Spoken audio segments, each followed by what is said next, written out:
இன்றைக்கான தேவனுடைய வார்த்தை, எங்கே போவேன். சங்கீதம் 139 அதிகாரம் 7 சொல்லுது, உம்முடைய ஆவிக்கு மறைவாக எங்கே போவேன், உம்முடைய சமூகத்தை விட்டு எங்கே ஓடுவேன். தாவீது ராஜா இப்படி கேட்கிறார், தேவனை விட்டு நாங்கள் எங்கும் ஓடி ஒளிய முடியாது. நாங்க வானத்துக்கு ஏறினாலும் தேவன் அங்கே இருப்பார், பாதாளத்துல படுக்கை போட்டாலும் தேவன் அங்கே இருப்பார், சமுத்திரத்தின் கடையாந்தரங்களில் போய் தங்கினால் கூட தேவன் அங்கே இருப்பார், அவருடைய கரம் என்னை நடத்தும் என்று தாவீது ராஜா சொல்லி இருக்கிறார். உண்மையில் நாங்க தேவனை விட்டு அவருக்கு மறைவாகவும் எங்கேயும் செல்லவே முடியாது. தேவன் எங்களுக்கு நிழல் போல எப்பொழுதும் கூடவே இருக்கிறார். ஜெபிக்கும் பொழுது எங்களுக்கு அருகாமையில் தேவன் இருக்கிறார் என்பதை நாங்கள் நினைக்கிறோம்.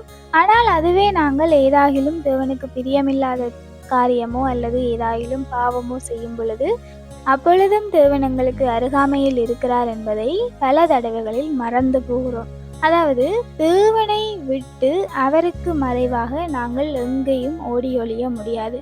மனிதர்களுக்கு மறைவாக நாங்கள் காரியங்களை செய்து கொண்டு மனிதர்களுக்கு முன்னால நாங்கள் நல்லவர்கள் போல காட்டிக்கொண்டாலும் தேவன் எல்லா நேரங்களிலும் எங்களை உற்று நோக்கி கொண்டே இருக்கிறார். வசனம் சொல்லுது, தேவனுடைய கண்கள் பூமியில் சகல இடங்களிலும் சுற்றி உலாவிக் கொண்டிருக்கிறது என்று. தேவன் எல்லோரையும் கவனித்து கொண்டுதான் இருக்கிறார். அவருக்கு மறைவாக நாங்கள் எங்கேயும் ஓடி ஒளிய முடியாது.